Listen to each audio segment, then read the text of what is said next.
1300 برس میں صرف 2 افراد کو نبی کریم صلی اللہ علیہ وسلم کی قبر مبارک دیکھنے کی سعادت ملی۔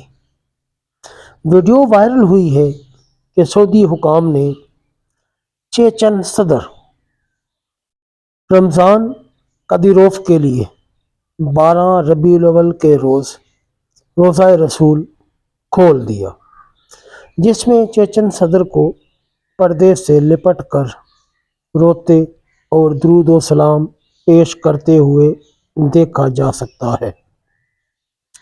تصویر میں نظر آنے والے مناظر کو اس دعوے کے ساتھ سوشل میڈیا میں خوب پھیلایا جا رہا ہے۔ تاریخ میں پہلی بار روزہ اطہر کی عکس بندی ہوئی ہے، جسے دیکھ کر اپنے ایمان کو جلا بخشیں۔ اس لیے ضروری خیال کیا کہ اس حقیقت سے پردہ اٹھایا جائے کہ کیا یہ واقعی قبر مبارک والے حجرے شریف کے اندرونی مناظر ہیں۔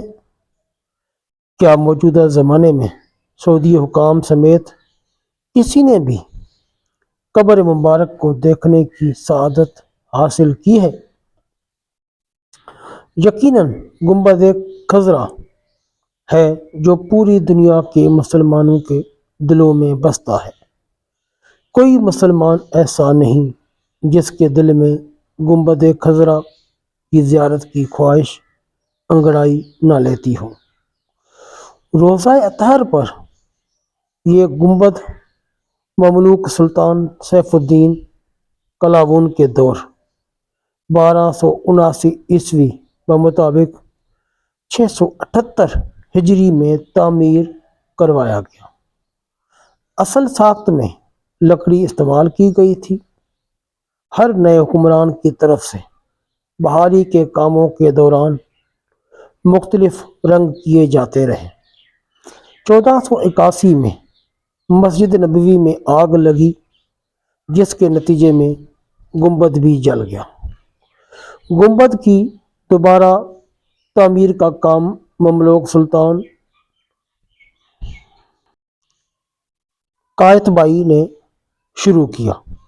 اس مرتبہ ایسے حادثات سے بچاؤ کے لیے لکڑی کے بجائے اینٹوں کا ڈھانچہ بنایا گیا اور لکڑی کے گنبد کی حفاظت کے لیے سیسہ کا استعمال کیا گیا۔ 16ویں صدی میں عثمانی سلطان سلیمان اعظم نے گنبد کو سیسے کی چادروں کے ساتھ مڑوا دیا۔ پھر 1818 عیسوی میں عثمانی سلطان محمود بن عبد الحمید نے اسے سبز رنگ کروا دیا۔ اس کے بعد سے یہ ایسا ہی ہے۔ اسی سبز رنگ کی وجہ سے اسے گنبد خضرا اور القبۃ الخضرا یعنی گرین ڈوم کہا جاتا ہے۔ یہ گنبد فن تعمیر کا ایک شاہکار ہونے کے ساتھ مسلمانوں کے دلوں کی دھڑکن ہے۔ 1925 میں جب آل سعود نے مدینہ منورہ کو فتح کیا تو مقامی علماء کے حکم پر جنت البقیع میں قبور پر بنے تمام گنبد گرا دیے، کیونکہ ان کے نزدیک شرعاً قبروں پر گنبد وغیرہ بنانا جائز نہیں ہے، حالانکہ یہ شریعت میں ایسا کچھ بھی نہیں ہے۔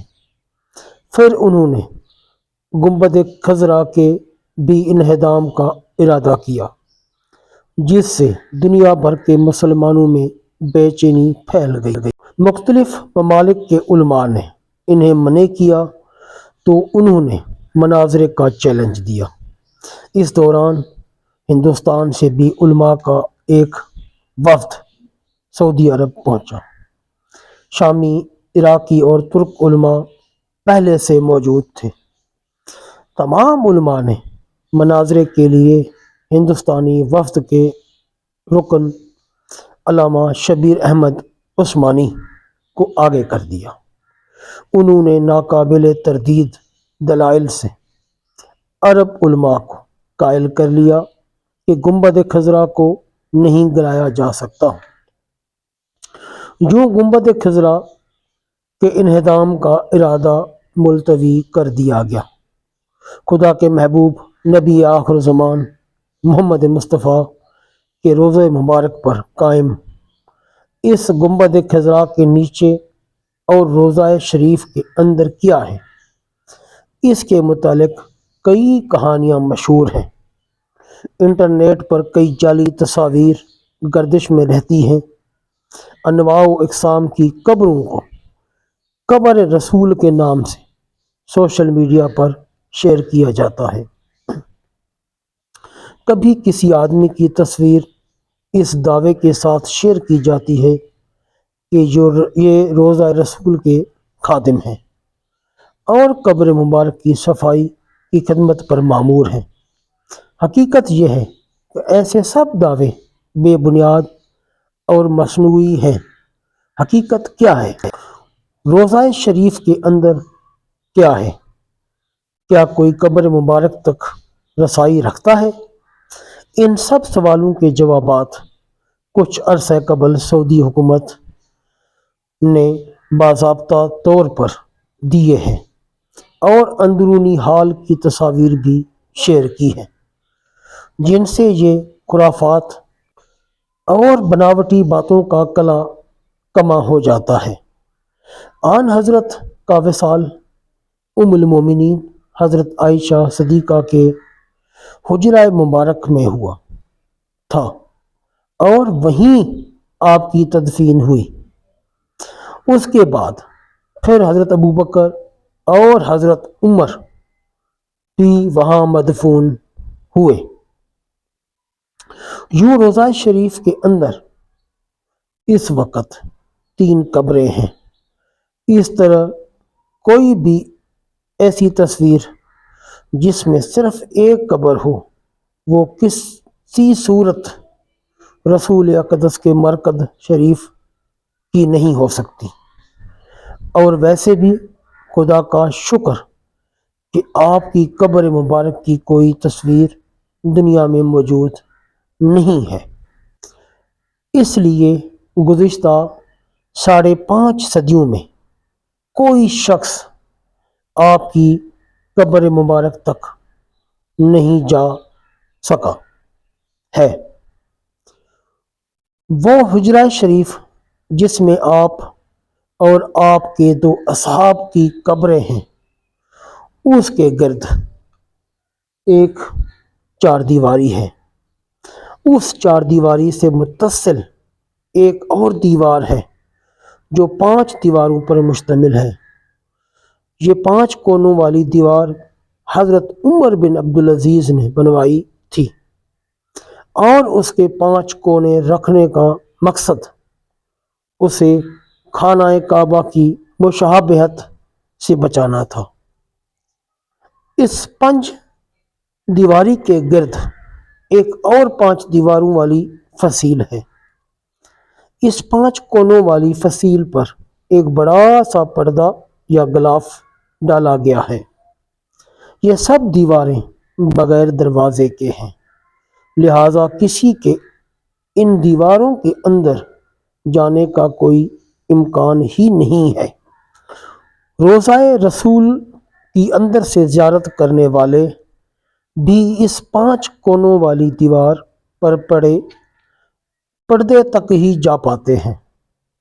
قبر مبارک کی صفائی کے متعلق بھی بہت سی کہانیاں گردش کرتی رہتی ہیں۔ یہ بھی 100% جھوٹ ہیں، کیونکہ اندرونی دیواروں میں دروازہ نہ ہونے کی وجہ سے قبر مبارک تک رسائی کا کوئی امکان ہی نہیں ہے۔ تاہم ان دیواروں کے ساتھ اور جالیوں کے پیچھے کی صفائی کی جاتی ہے، لیکن اس کے لیے کوئی وقت متعین نہیں ہوتا اور نہ ہی کوئی شخص مقرر ہوتا ہے، بلکہ ایک جماعت کی صورت میں کچھ لوگ آتے ہیں اور کسی بھی خادم کو پکڑ کر ان جالیوں کے متصل پیچھے اور دیواروں کے ساتھ صفائی کروائی جاتی ہے۔ جتنی مٹی وغیرہ جمع ہو اسے ایک لفافے میں ڈال کر وہ ساتھ لے جاتے ہیں تاکہ لوگ اس کو حاصل کرنے کے فتنے میں مبتلا نہ ہوں۔ روضہ رسول پر سلام عرض کرنے والے عام زائرین جب سنہری جالیوں کے سامنے کھڑے ہوتے ہیں تو جالیوں کے سوراخوں سے انہیں بس وہی پردہ نظر آ سکتا ہے جو حجرہ شریف کی پنج دیواری پر پڑا ہوا ہے۔ اس طرح سلام پیش کرنے والے زائرین اور آن حضرت کی قبر اطہر کے درمیان گو کہ چند گز کا فاصلہ ہوتا ہے، لیکن درمیان میں کل 4 دیواریں حائل ہوتی ہیں، ایک سنہری جالیوں والی، دوسری 5 کونوں والی دیوار، تیسری ایک اور 5 دیواری، اور چوتھی وہ 4 دیواری جو کہ اصل حجرہ کی دیوار تھی۔ گزشتہ 1300 سال سے اس 5 دیواری حجرے کے اندر کوئی نہیں جا سکا ہے سوائے 2 مواقع کے۔ ایک بار 91 ہجری میں حضرت عمر بن عبدالعزیز کے دور میں ان کا غلام، اور دوسری بار 881 ہجری میں معروف مورخ علامہ الصمودی رحمۃ اللہ علیہ کے بیان کے مطابق وہ خود مسجد نبوی میں قبلہ کا رخ جنوب کی جانب ہے۔ سرور کونین کا روضہ مبارک ایک بڑے ہال کمرے میں ہے۔ بڑے ہال کمرے کے اندر جانے کا دروازہ مشرقی جانب ہے، یعنی جنت البقیع کی سمت۔ یہ دروازہ صرف خاص شخصیات کے لیے کھولا جاتا ہے۔ اس دروازے سے اندر داخل ہوں تو بائیں جانب حضرت فاطمۃ الزہرا کی محراب ہے، اس کے پیچھے ان کی چارپائی سریر ہے۔ العربیہ ویب سائٹ نے محقق محی الدین الہاشمی کے حوالے سے بتایا کہ ہال کمرے میں روضہ مبارک کی طرف جائیں تو سبز غلاف سے ڈھکی ہوئی ایک دیوار نظر آتی ہے۔ 1406 ہجری میں شاہ فہد کے دور میں اس غلاف کو تبدیل کیا گیا۔ اس سے قبل ڈھانپا جانے والا پردہ 1370 ہجری میں شاہ عبدالعزیز آل سعود کے زمانے میں تیار کیا گیا تھا۔ مذکورہ دیوار 881 ہجری میں اس دیوار کے اطراف تعمیر کی گئی جو 91 ہجری میں حضرت عمر بن عبدالعزیز نے تعمیر کی تھی۔ اس بند دیوار میں کوئی دروازہ نہیں ہے۔ قبلہ کی سمت اس کی لمبائی 8 میٹر، مشرق اور مغرب کی سمت 6.5 میٹر، اور شمال کی جانب دونوں دیواروں کی لمبائی ملا کر 14 میٹر ہے۔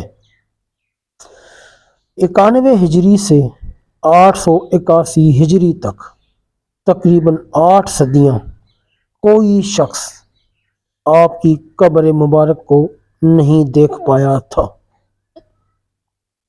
اس کے بعد 881 ہجری میں حجرہ مبارک کی دیواروں کے بوسیدہ ہو جانے کے باعث ان کی تعمیر نو کرنا پڑی۔ اس وقت نامور مورخ اور فقیہ علامہ نور الدین ابو الحسن الصمودی مدینہ منورہ میں موجود تھے، جنہیں ان دیواروں کی تعمیر نو کے کام میں حصہ لینے کی سعادت حاصل ہوئی۔ منیب حسین کے مطابق علامہ سمودی مدینہ طیبہ کے مفتی تھے۔ منیب حسین عرب امور کے ماہر اور محقق عالم دین ہیں۔ علامہ سمودی لکھتے ہیں کہ 14 شعبان 881 کو 5 دیواری مکمل طور پر ڈھا دی گئی۔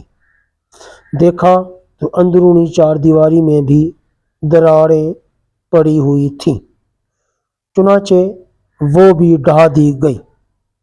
ہماری آنکھوں کے سامنے اب مقدس حجرہ تھا۔ مجھے داخلے کی سعادت ملی۔ میں شمال سمت سے داخل ہوا۔ خوشبو کی ایسی لپٹ آئی جو زندگی میں کبھی محسوس نہیں ہوئی تھی۔ میں نے رسول اقدس اور آپ کے دونوں خلفائے راشدین کی خدمت میں ادب سے سلام پیش کیا۔ مقدس حجرہ مربع شکل کا تھا۔ اس کی 4 دیواری سیاہ رنگ کے پتھروں سے بنی تھی، جیسے خانہ کعبہ کی دیواروں میں استعمال ہوتے ہیں۔ 4 دیواری میں کوئی دروازہ نہ تھا۔ میری پوری توجہ 3 قبروں پر مرکوز تھی۔ تینوں سطح زمین کے تقریباً برابر تھیں۔ صرف ایک جگہ ذرا سا ابھار تھا، یہ شاید حضرت عمر فاروق کی قبر مبارک تھی۔ مقدس قبروں پر عام سی مٹی پڑی تھی۔ اس بات کو 5 صدیاں بیت چکی ہیں، جن کے دوران کوئی انسان ان مہر بند اور مستحکم دیواروں کے اندر داخل نہیں ہوا۔ السمودی نے اپنی کتاب میں حجرہ نبوی کا ذکر کرتے ہوئے تحریر کیا ہے کہ اس کا فرش سرخ رنگ کی ریت پر مبنی ہے۔ حجرہ نبوی کا فرش مسجد نبوی کے فرش سے تقریباً 60 سینٹی میٹر نیچے ہے۔ اس دوران حجرہ پر موجود چھت کو ختم کر کے اس کی جگہ ٹیک کی لکڑی کی چھت نصب کی گئی، جو دیکھنے میں حجرے پر لگی مربع جالیوں کی طرح ہے۔ اس لکڑی کے اوپر ایک چھوٹا سا گنبد تعمیر کیا گیا، جس کی اونچائی 8 میٹر ہے، اور یہ گنبد خضرا کے عین نیچے واقع ہے۔ علامہ ابن حجر عسقلانی نے حجرے کی چھت پر واقع اس گنبد کے حوالے سے بڑی عجیب بات لکھی ہے کہ ایک مرتبہ مدینہ منورہ میں شدید قحط سالی ہو گئی تو لوگوں نے ام المومنین حضرت سیدہ عائشہ صدیقہ سے شکایت کی، تو انہوں نے فرمایا کہ اپنے نبی کی قبر کے اوپر چھت کھول دو تاکہ اس کے اور آسمان کے مابین کوئی پردہ نہ رہے۔ چنانچہ حضرت عائشہ صدیقہ کے حجرے کی چھت قبر اطہر کے اوپر کھولی گئی تو موسلا دھار بارش سے مدینہ منورہ جل تھل ہو گیا۔ اس سال اتنی بارش ہوئی کہ ہر طرف ہریالی ہو گئی، اونٹ خوب موٹے ہو گئے، تو اس سال کا نام ہی عام الفتق پڑ گیا۔ ابن حجر عسقلانی نے یہ روایت مشکات شریف کی شرح 362/5 میں نقل کی ہے۔ روزہ اطہر سے متعلق مذکورہ بالا معلومات معروف کتاب وفاء الوفا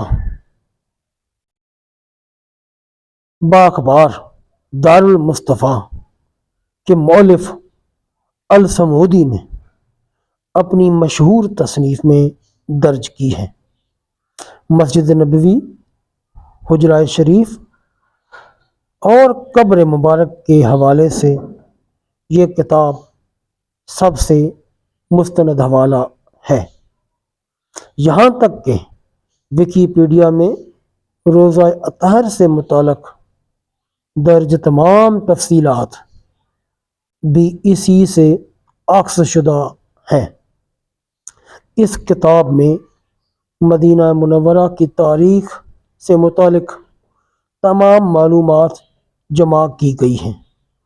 علامہ الصمودی کی وفات 911 ہجری میں ہوئی۔ 881 ہجری یا 1477 عیسوی سے لے کر اب تک تقریباً 550 سال کے عرصے میں کوئی انسان آن حضرت کی قبر مبارک کی زیارت نہیں کر سکا، تو چیچن صدر کہاں سے قبر مبارک تک پہنچ گئے؟ جہاں تک صدر صاحب کو لے جایا گیا، یہ سیدہ فاطمہ کی محراب والا کمرہ ہے۔ وہاں سے آگے قبر مبارک تک مزید 4 دیواریں ہیں۔ سبحان اللہ، ماشاء اللہ۔ دوستو، اگر آپ کو ہماری یہ ویڈیو پسند آئی ہو تو چینل کو لائک اور سبسکرائب کر دیں اور بیل آئیکن کو بھی پریس کر دیں۔ جزاک اللہ خیر۔